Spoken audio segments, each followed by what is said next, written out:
Salam saudara-saudara yang terkasih dalam Kristus. Hari ini saya mengajak kita semua untuk membuka hati dan telinga rohani kita. Karena ada sebuah kebenaran yang perlu kita hadapi dengan rendah hati dan keberanian, yaitu gereja. Tuhan saat ini sedang tidak baik-baik saja. Di balik keramaian ibadah dan kemegahan gedung, Tuhan sedang melihat sesuatu yang menyedihkan. Tuhan sedang berduka bukan hanya karena dunia semakin gelap, tapi karena Gerania kehilangan terang, karena hamba-hamba Nia lupa tujuan utama, dan karena domba-domba Nia mulai tersesat oleh teladan yang salah. Hari ini, kita tidak datang untuk menghakimi, tapi untuk merenung, bertobat, dan berseru agar Tuhan memulihkan gerejanya. Mari kita masuk dalam hadirat Tuhan melalui doa terlebih dahulu. Bapa di surga, kami datang kepadamu dengan kerendahan hati dan ketulusan hati. Kami tahu Engkau Allah yang kudus dan penuh kasih. Dan hari-hari ini kami merasakan duka cita dari hatimu terhadap kondisi gerejamu di bumi ini. Tuhan, Engkau melihat bagaimana gereja yang seharusnya menjadi tiang kebenaran, kini mulai kehilangan arah. Engkau melihat para pemimpinmu yang Engkau percayakan untuk menggembalakan, tapi mereka lebih sibuk membesarkan nama sendiri. Engkau melihat domba-dombamu yang Engkau kasihi, tapi kini bingung, tersesat, bahkan kecewa karena teladan yang buruk. Ya Tuhan, ampunilah kami, ampunilah gerejamu, ampunilah para pelayanmu yang lupa akan panggilan yang kudus. Hari ini kami datang bukan untuk menuding, tapi untuk membuka mata, mengakui kenyataan, dan menyerahkan semuanya kepadamu. Kiranya melalui renungan ini, Engkau menanamkan kembali beban di hati kami untuk melihat gerejamu dipulihkan menjadi tempat kasih, kebenaran, dan terang bagi dunia. Bicaralah kepada kami hari ini Tuhan. Berikan kami kepekaan untuk mendengar isi hatimu, dan jadikan kami alat bagi pemulihan yang Engkau rindukan. Dalam nama Tuhan Yesus Kristus kami berdoa. Amin. Pembacaan firman Tuhan hari ini terambil dari Yeremia 6 ayat 13 sampai 14. Sebab dari yang kecil sampai yang besar, mereka semua mengejar keuntungan. Dari nabi sampai imam, mereka semua melakukan penipuan. Mereka mengobati luka umatku dengan mudah. Katanya, damai sejahtera. Padahal tidak ada damai sejahtera. Saudaraku yang terkasih dalam Kristus, dengan hati yang berat dan air mata, hari ini kita harus mengakui satu hal yang menyedihkan. Banyak gereja hari ini sedang tidak baik-baik saja, bukan karena kurang gedung, bukan karena kurang dana, bukan karena kurang jemaat, tetapi karena kehilangan arah dan kehilangan hati Kristus. Gereja yang seharusnya menjadi tempat kasih, pengampunan, dan pengharapan, justru menjadi ajang persaingan, panggung pertunjukan ego, dan sarang kehausan akan kuasa dan harta. Yang pertama, gereja yang memperdagangkan domba Tuhan. Banyak pemimpin gereja hari-hari ini tidak lagi menggembalakan domba, tetapi memperdagangkan mereka. Gereja diperlombakan seperti pasar rohani. Siapa punya jemaat lebih banyak, Siapa punya gedung lebih megah? Siapa bisa tampil lebih mewah? Ada yang membagi-bagikan emas supaya jemaat tidak pindah. Bukankah Yesus berkata, jika tangan kananmu memberi, tangan kirimu jangan tahu. Matius 6 ayat 3. Tapi sekarang, pemberian dijadikan alat pencitraan, bukan kasih yang tulus. Tuhan tidak memanggil kita untuk bersaing memenangkan jemaat, tetapi untuk memenangkan jiwa. Namun yang terjadi justru adalah penggiringan massa demi kepentingan pribadi. Apakah ini masih gereja atau sudah menjadi kerajaan manusia? Yang kedua, gembala yang haus kuasa, bukan penuh kasih. Gembala seharusnya mencerminkan hati Kristus, rendah hati, mau mencuci kaki murid-muridnya, mau memikul salib, tapi sekarang kita melihat gembala yang tidak bisa ditegur, tidak bisa disentuh, apalagi direndahkan. Ada yang lebih sibuk menjaga kehormatan diri dan nama, baik di hadapan orang kaya, daripada menegur mereka karena dosa. Ada yang pilih diam demi donatur besar, tapi keras terhadap jemaat kecil yang tak bersuara.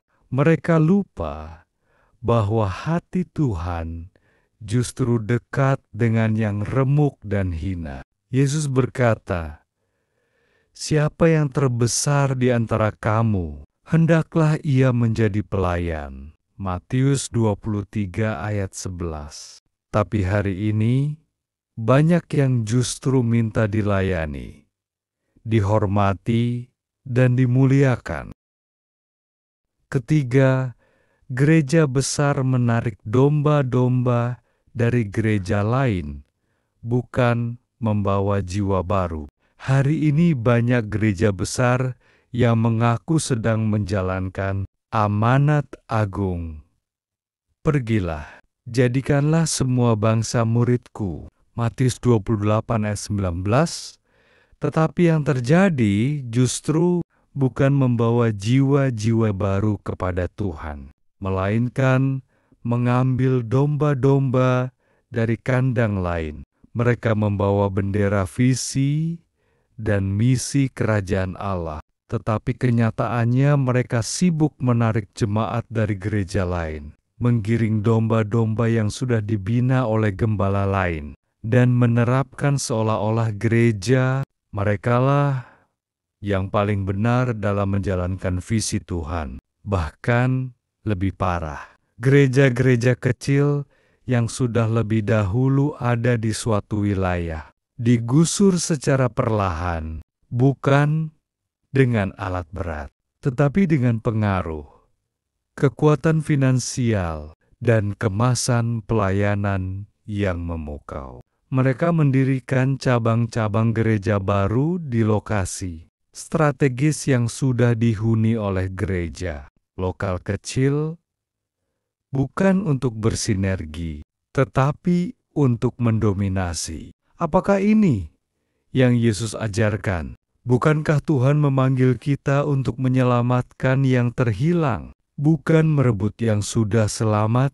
Apakah ini perluasan kerajaan Allah atau perluasan kerajaan manusia? Saudaraku, gereja bukan tempat bersaing jumlah domba, melainkan tempat membangun karakter Kristus dalam jiwa-jiwa. Tuhan tidak tertarik pada seberapa besar jemaat kita, tapi seberapa setia kita menggembalakan yang dipercayakan. Yesus tidak bangga pada gereja yang kuat secara struktur, tapi kosong secara kasih. Gereja yang besar belum tentu sehat, dan gereja yang kecil belum tentu gagal. Ukuran Tuhan bukan statistik, tapi integritas, kerendahan hati, dan kasih yang tulus. Saatnya gereja bertobat dan kembali ke salib. Gereja harus kembali kepada panggilan mula-mula,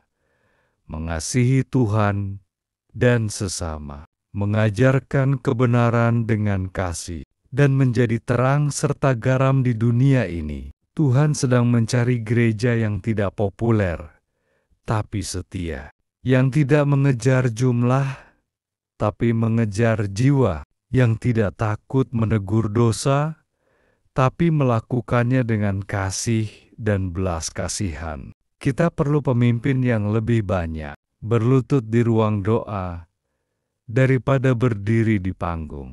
Kita perlu gereja yang menangis lagi di altar, bukan hanya bersorak di konferensi. Wahyu 2 ayat 5 berkata, "Ingatlah betapa dalamnya engkau telah jatuh. Bertobatlah dan lakukanlah lagi apa yang semula engkau lakukan." Ini bukan hanya teguran, tapi panggilan cinta dari Tuhan.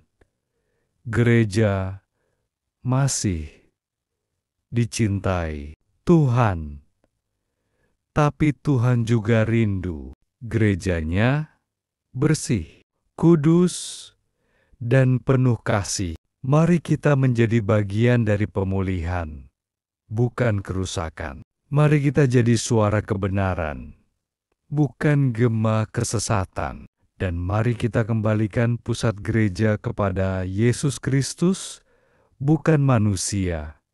Amin.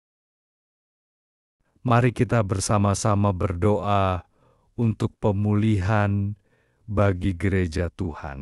Bapa di surga, yang kami sembah dalam nama Yesus Kristus, hari ini kami datang di hadapan-Mu dengan hati yang bersedih, melihat kenyataan bahwa banyak gereja-Mu sudah tidak berjalan dalam jalan-Mu. Banyak dari mereka telah kehilangan arah, kehilangan kasih mula-mula, dan kehilangan fokus kepada Kristus sebagai pusat segalanya.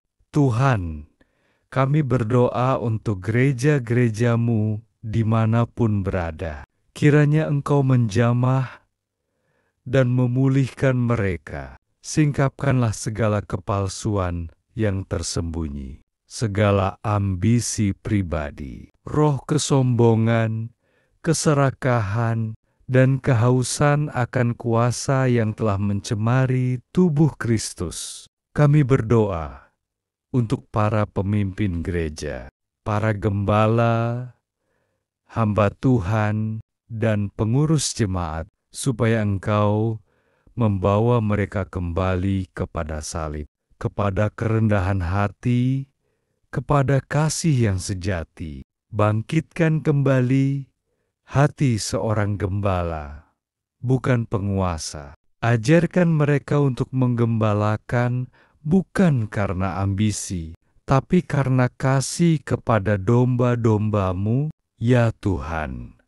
Jauhkan mereka dari semangat bersaing, dari keinginan menggusur, merendahkan, atau menguasai. Tanamkan dalam hati mereka kerinduan untuk membangun, bukan merobohkan, untuk melayani, bukan dilayani. Pulihkan gereja-gereja kecil yang disingkirkan oleh kekuatan besar. Lindungi mereka yang setia, namun terlupakan. Dan Tuhan, kami juga berdoa untuk domba-domba-Mu, umat yang sederhana yang datang ke gereja, mencari kebenaran dan kasih. Jangan biarkan mereka tersesat karena teladan yang salah.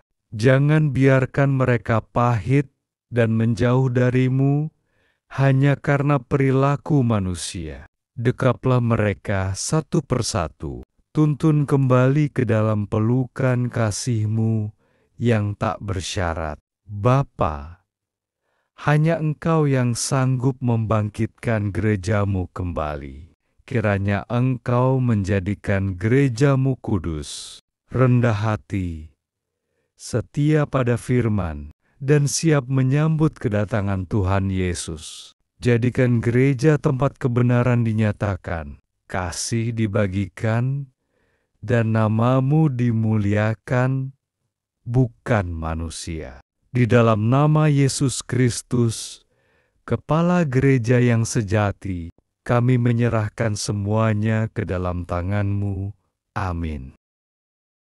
Jika renungan ini memberkati Anda, ketik amin di kolom komentar. Jangan lupa bagikan renungan ini agar lebih banyak orang diberkati. Tuhan Yesus memberkati.